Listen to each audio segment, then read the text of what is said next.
Monday night, we shared a story with you about a 90-year-old who believed she was a victim of Medicare fraud.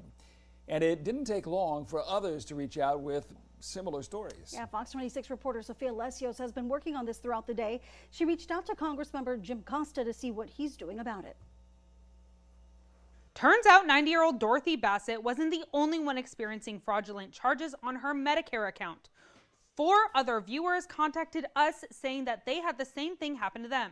Now Congressman Jim Costa tells me his office has personally reached out to the Centers for Medicare and Medicaid Services to bring attention to these issues.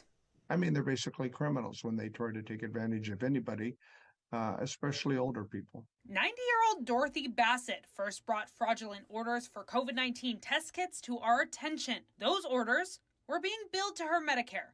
I've never had COVID testing.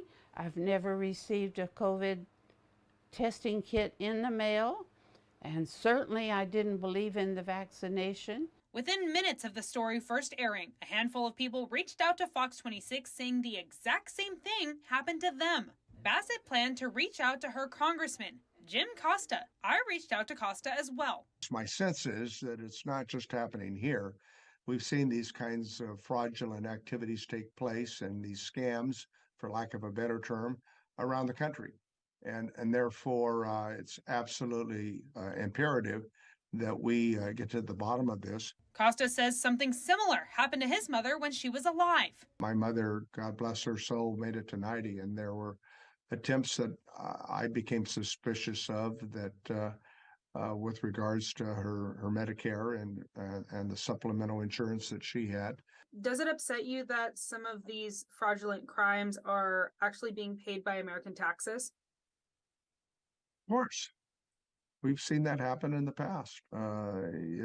It's why we need to provide proper oversight, why we need to be involved as members of Congress to protect taxpayers' dollars, number one, and to protect our citizens at the same time. And now he says his office is bringing these individual cases to Medicare to investigate. I reached out to Medicare for a comment on Monday. No one ever got back to me, so I reached out again today. A spokesperson for Medicare finally responded and said the agency did receive my request, but would not be able to give me information by my deadline. But we will keep you updated once we learn more. In studio, Sophia Lesios, Fox 26 News.